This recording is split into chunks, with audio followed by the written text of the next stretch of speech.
Okay, we're back on the air, and a lot of things have happened in the process. Watertown has scored twice. Cole was calling the game just in case YouTube magically came on.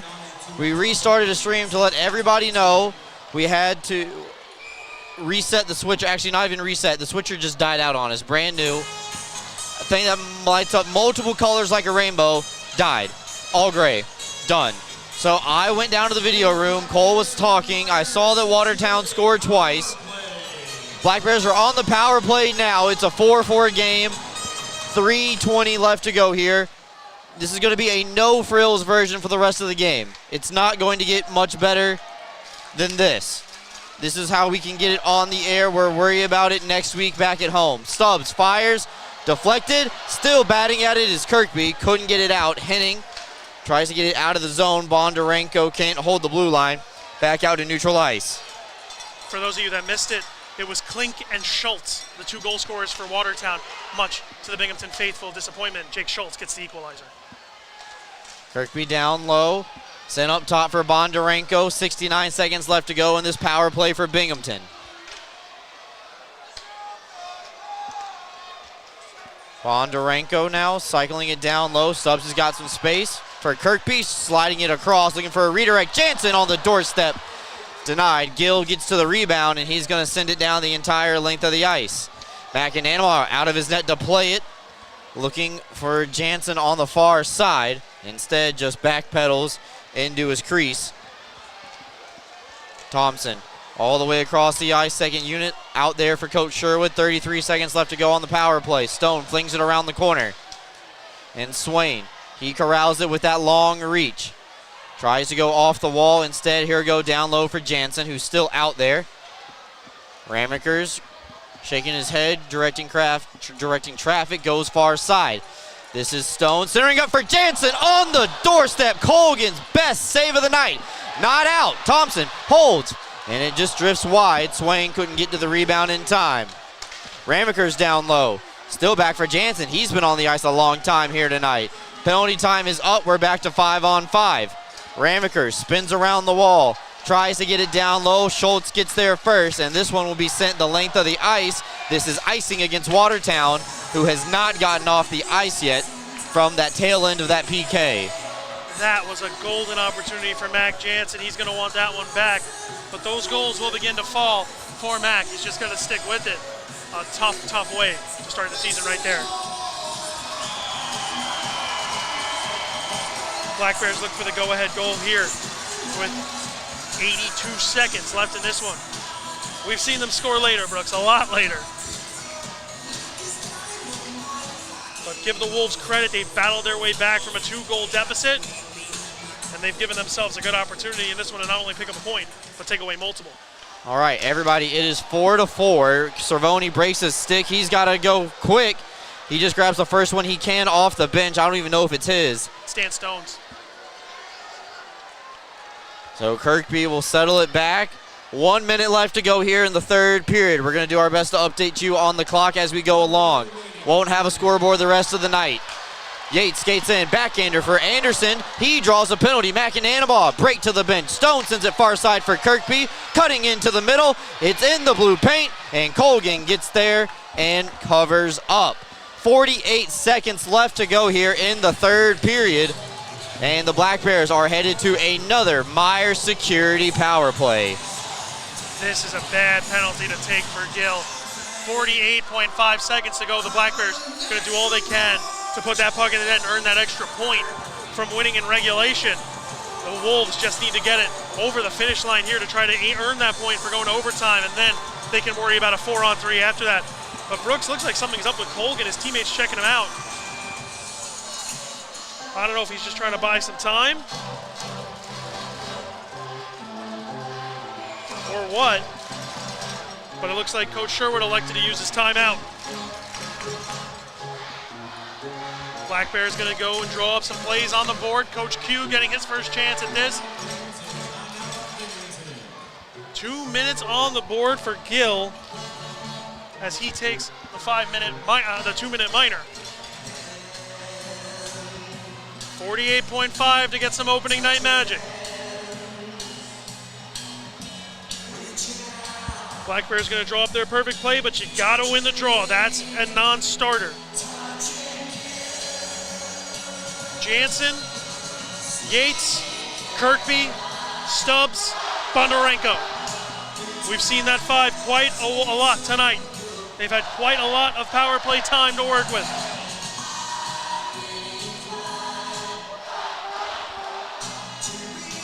Gonna have their biggest one of the night coming up here.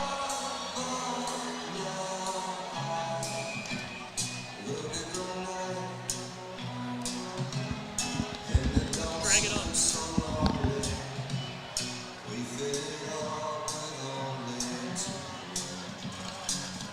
Here we go. Kirkby against Corrigan. Puck one back. This time Corrigan dives on it looking to get to the end of the game, or at least regulation. It finds its way to the corner. Yates, get it to Kirkby. Kirkby, pass across. Stubbs can't settle it down. 30 seconds to go. Stubbs up to Bondarenko. Bondarenko at the blue line. Toes the line, gets it down to Stubbs. Stubbs to Yates. Yates fans on the shot. Another penalty coming. Slashing is the call. And Corrigan headed over to the penalty box. 24 seconds left to go. They're looking for a 5-on-3 opportunity here. All right, thank you, Cole. Folks, for everybody wondering, actually, I don't even know if you care. We had to bring out all the old equipment from last year and try to rush and set it up. You just got that scoreboard up, so you should get some claps in the chat for that. All right, 24 seconds of a 5-on-3. Stubbs plays it back to the line for Jansen. Bondarenko, who can be the hero, down low for Kirkby. Send it across. Yates tries to get a piece of it. Got enough to get it over to Stubbs. 8 seconds left to go. Stubbs down low. Over to Yates. Fires glove. Save made by Colgan. Something to note, it's still going to be a 5-on-3 if we make it to overtime. As with overtime in hockey and penalties, you add a player. You don't take one away from the 3-on-3. Here's the replay. Yates, a beautiful opportunity, but the glove of Colgan just a wee bit better.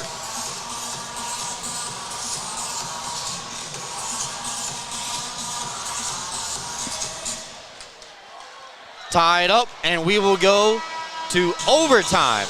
We are tied after 3 periods of play.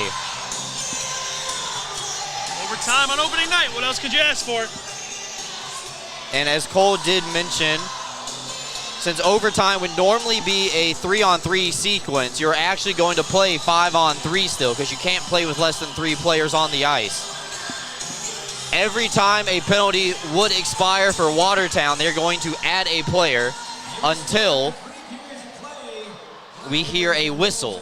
Yeah. For example, if the first penalty comes up, it becomes 5-on-4, horn sounds, they'll pull a player off each side and it'll go to 4-on-3. This is the Toyota RAV 4th period. It's a 5-minute period, but sudden death. First goal wins the game. Both teams secure 1 point in the standings. Shots on goal, 19 for Watertown, 47 for Binghamton. Just could not get on the score sheet in the final frame. Yeah, they didn't have that many shots that period. After putting up 20 in each of their first 2, I believe they only put up about, what was it, Brooks, 5 shots? 5 shots in that one. 5 is correct. Yates, Jansen, Bondarenko, Stubbs, Kirkby are going to be tapped here. Going up against Schultz, Powell, and Reiner. Are already off to a hard start. The press box is a mess with cords and audio equipment. I've already lost my blue pen. Not the blue pen. So it will be 5-on-3. And Binghamton did use their timeout, so they do not have that anymore. They used it when it was a 5-on-4. Kirkby with a hat trick on opening night. But we're still square after 60 minutes of play.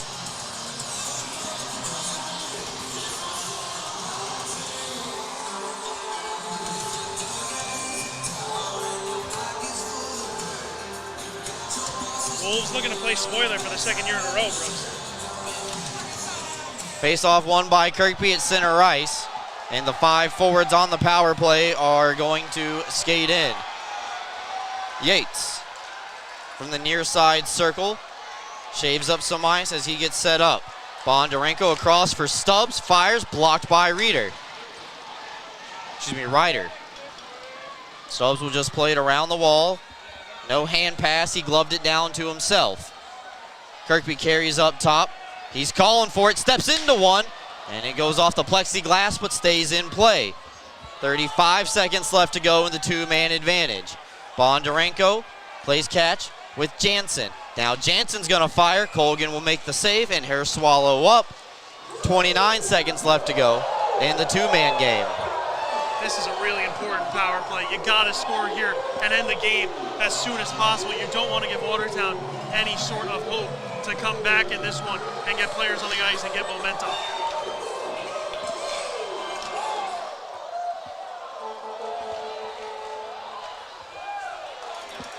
Bondarenko now off the face-off win. Play it down low for Stubbs in his skates. He's got to pass it quick.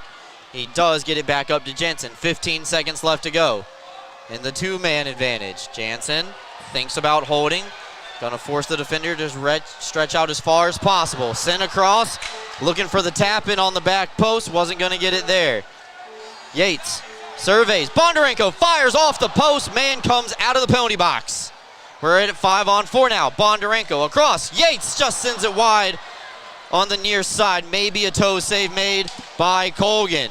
Tired bodies out there for the Wolves. They send it all the way across for Kirkby, who's onside. 5 seconds left to go in the power play. Looking for Stone out of midair. Loses his edge. Kim's going to seal the wall. And we are back to 5-on-5. Yates across for Jansen off the glass. Stays in. Look out. Here comes Watertown. Stone's got to get on his horse. He does.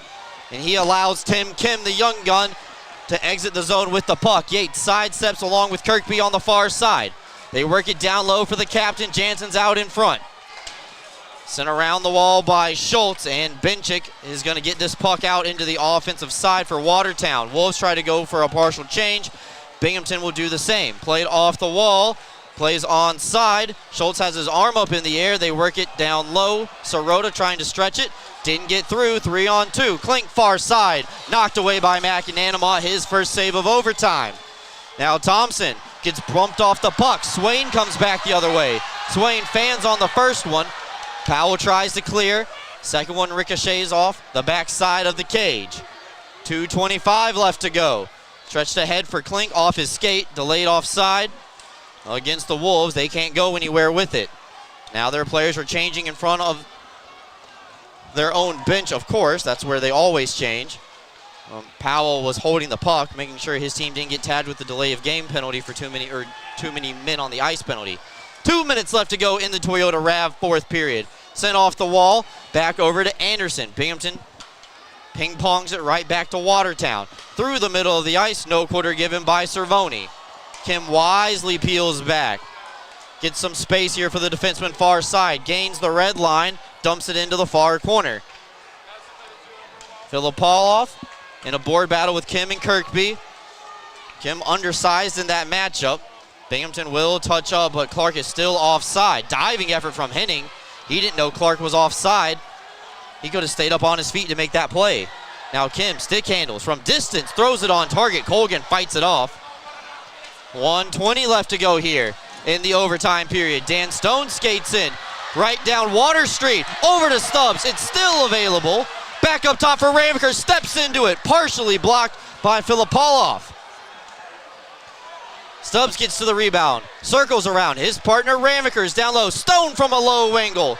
Just gets denied by the leg pad of Colgan. 1 minute left to go in overtime. Kim calling for it far side. It's a misplay, turnover at the line. Watertown would have been offside. They couldn't do anything with it. High flip, and look out. Ice getting choppy here on opening night. Sent down the ice, no icing though, tipped on the way through.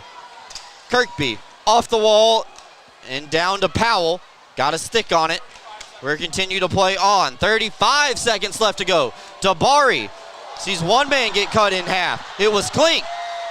He loses his edge behind the net. Penalty coming up against the Black Bears with 24.8 seconds left. Slashing is the call. Well, how many times do you see 5-on-5 regulation, 5-on-5 regular season overtime? That was a long time. That was insane. Both guys, both teams getting their opportunity there. Neither one able to find the back of the net.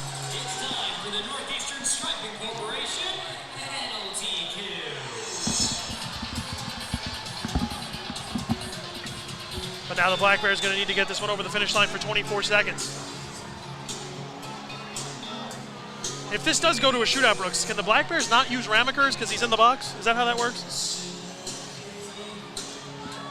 You know, off the top of my head, I do not know. Watertown will call their timeout with 24.8 seconds left to go. Head coach Justin Coachman going to draw up his play to try to end this one for his guys. They'll have an offensive zone face-off. Extra man, 4-on-3 is what we'll go down to. And they'll look to spoil Banner Night once again.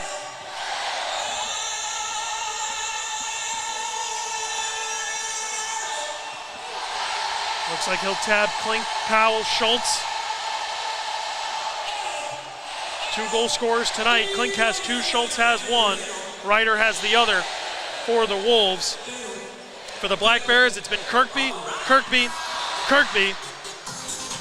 He's got 3 of them tonight, and Thompson has the 4th.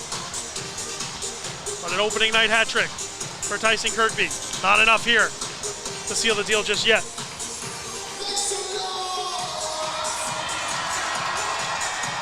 Black Bears, plenty of time to rest. Kirkby, Anderson, Stone will be the 3 to face it. Puck is down, we're underway. So now Klink will send it across. Schultz will misfire. And it's 4-on-3 here for 14 seconds. Klink fires, blocked by Kirkby. Doesn't have enough to get out, it does. 8 seconds left to go. Klink over to Schultz at the line, poked away by Kirkby. Right on the doorstep, bodies collide. Kirkby and Schultz getting a hold of each other with 0.6 of a second left to go in the frame. McAnanama is caught down in the net.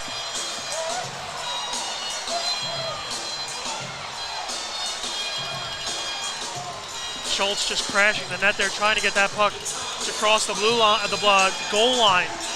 McAnanama got pinned down in there. Good to see he's okay. Good on McAnanama holding the post. That was 0.6 of a second. There was time on the clock. That would have counted. So I guess here's where we'll get the answer to our question. If Kirkby's going to sit down in the box, almost certain that he would have shot for the Black Bears if they can get this last 0.6 killed. Yeah, so just received some clarification from the league office who is tuned into the broadcast. Can't use anybody in the penalty box in a shootout. Huh, look at them listening to us. That's cool. Thank you to them. So no Ramekers and no Kirkby. Ramekers went a lot last year, and Kirkby's almost been a staple. If not in the first 3, he's the 4th guy. It's probably going to fall onto the stick of Thompson, Yates, Bondarenko, or Jansen, or Stubbs. I shouldn't say even Stubbs. Of course Stubbs would be a consideration. So 65 minutes wasn't enough.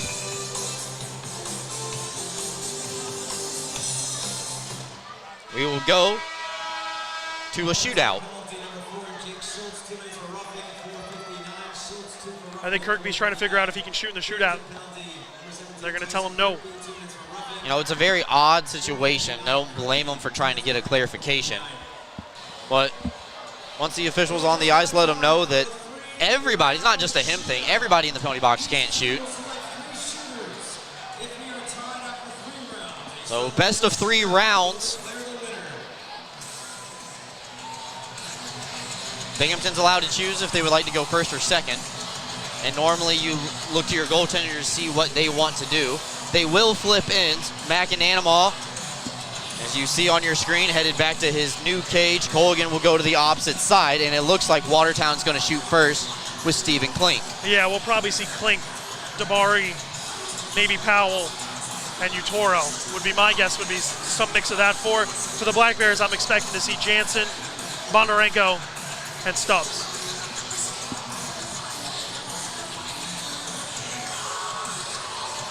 Not in that particular order, of course. That's just the 3, I'm guessing. Klink had a breakaway goal in this one early.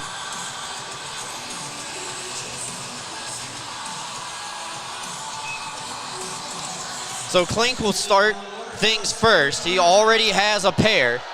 He skates in, stays in narrow, fans on it.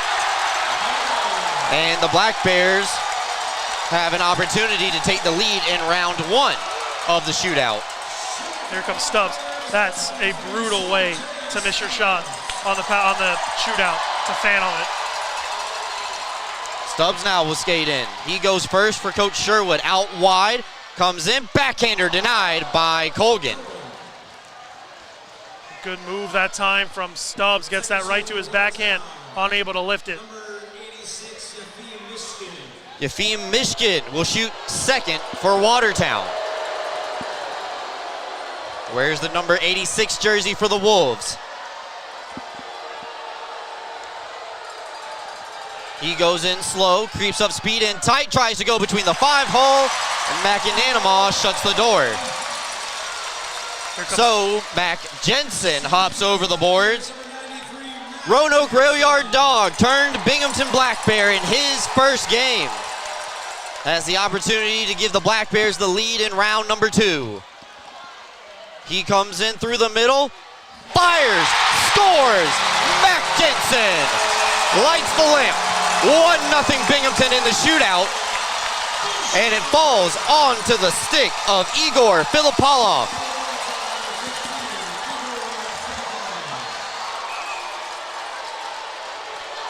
Filipolov will now skate in. He goes out wide, almost touches the wall. Now creeps up speed. Denied! Game over! Black Bears win in the shootout. McAnanama stops all 3. Mac Jensen gets the game winner, and the Black Bears defend home ice on banner-raising night. What a performance there from C-Mac. We know when the going gets tough, C-Mac stands his ground. We learned that last year in the playoffs, and this time able to shut down the Wolves, not even let a single goal in the shootout, and all they needed was a Mac Jensen, rooftop shot there in his first game with the Binghamton Black Bears. Well, the Black Bears will improve to 1-0-0 on the season. They pick up 2 points, remember, not 3, for a victory in a shootout or overtime period. Watertown picks up 1 point for the shootout loss. And these 2 teams right back at it at the Watertown Municipal Arena tomorrow night at 7:30. Yep, tomorrow night up in the North Country, Brooks. Can't wait for that rematch. I'm sure the Wolves will play with that chip on their shoulders. They open their home year up in the North Country for the first time. I think I just said the same thing 3 times in a row. Well, the most important thing that was said all week, and Coach Sherwood aired throughout the locker room and to the media, he said we are not going to lose banner raising night. That held up. That's also the Burger King burger goal for the first time this year. Mac Jensen goal does count. Now the Rocco J. Testani 3 stars of the game-winning goal in the shootout.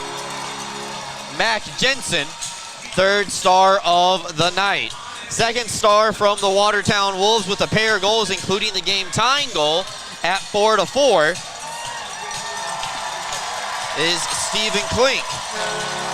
And no surprise, 1st star of the game will be the captain, Tyson Kirkby, as he takes a victory lap here on home ice. Binghamton gets it done in the shootout 1-0. Their captain with a hat trick, factoring in on 3 of the goals in regulation time. He's now standing by with our good friend, intern Max. We'll throw it down to hear from tonight's 1st star, Tyson Kirkby. Take it away, Max. I'm here at ice level with Tyson Kirkby. He scored a hat trick tonight. How does it feel to do that on opening night for you guys? Yeah, it's cool. Not happy with our performance. Winning in a shootout's not acceptable for us. Obviously, it's nice to get the win first game, but we have to be a lot better tomorrow. It was a gritty win. What went right for you guys? I mean, I think the power play moved it around well. We had a lot of chances. We capitalized on a few, but we got to clean up some areas for tomorrow night. Absolutely. Thanks for your time. All right, thank you, Max. Thank you, Tyson. And you can hear it. That's sincerity in Tyson's voice. Not happy with the way that the team played tonight. Still won the game 5-4. Yeah, you can tell. I don't think Coach Sherwood is obviously too pleased either the way he walked up. It's a great thing when winning isn't enough, when you need to win by a certain way or a certain type of play. And that's what separates the good players and the good teams from the great teams. Thank you, everybody who tuned back in with us. We apologize for the difficulty. We're hopefully going to have this figured out next Friday by the time the Black Bears play host to the Danbury Hat Tricks.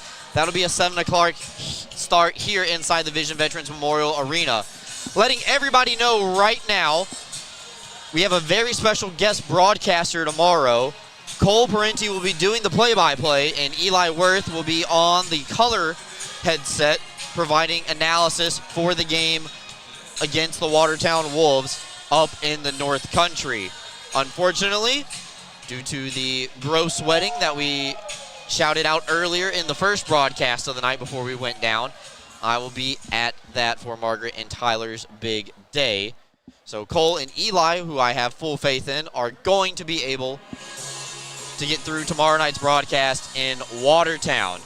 They'll be using the old computer and the old ways, getting us through that one. We don't have to worry about the TriCaster getting in the way. We're going to have that issue figured out by next week. I can guarantee it.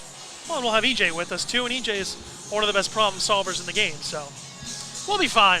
We'll make it work. All right, so for my partner, Cole Parenti, Josh Williams, and the video team, working very long hours tonight, I am sure.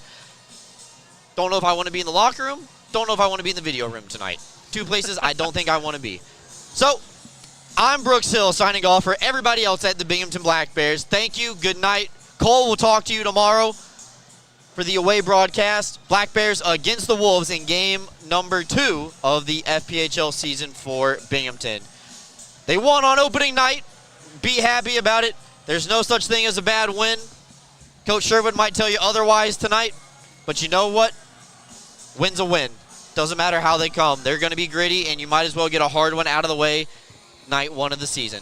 So long, everybody. Thank you so much. Have a good one, and good night.